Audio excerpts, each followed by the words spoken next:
შეიძლება ითქვას, რომ უკვე ყველანაირი რიტუალი დასრულდა დღევანდელი დღის საშობაო ალილო დასრულდა 2 საათზე დაწყებული მსვლელობა რესპუბლიკის მოედნიდან სამების საკათედრო ტაძარში მოვიდა თან გზად შეაგროვეს სხვადასხვა საჩუქრები რომელიც იმ ხალხს გადაეცემა ვისაც ყველაზე მეტად სჭირდებათ სამების საკათედრო ტაძარში კი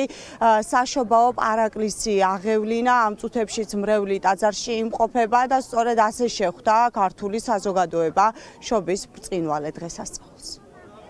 Ილოცადშო ობასდა ამე დანიელი მქვი ამ ყვე ელა ასგისუე ებთ ახალ წელს 2026 შობის ღამედგებაო სასწაული ხდებაო წმინდა სანტელს ავანთებთ ფანჯრის ატმოზედაო შობის ღამეს მოუხმობთ დედა ღვთისმშობელსაო სახლი მისი სტუმრობით მადლით აივსებაო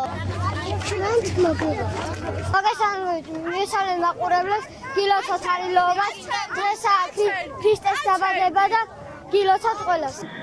შობის დღესასწაულს ულოცავთ საქართველოს ყველა მართლმადიდებელ ქრისტიანს განსაკუთრებული დღესასწაულია განსაკუთრებული მოლოდინი ყოველფალი იესო ქრისტეს მოვლენებისა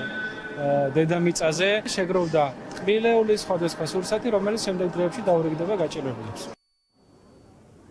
ალილოს ტრადიცია ილია მეორის თაოსნობით აღდგა და სწორედ ასე მსვლელობით უკვე წლები არის რაც საქართველოში აღინიშნება შობის ბრწყინვალე დღესასწაული და ხალხი ხვდება შობის დღესასწაულს ეს ყველაფერი ყოველწლიურად ხდება და წელსაც როგორც სხვა დროს იყო ქუჩაში გამოსული ადამიანები პატარები სასულიერო პირები სხვადასხვა ასაკის ადამიანები რომლებიც განასახიერებდნენ სახარების სხვადასხვა ეპიზოდებს და სწორედ ასე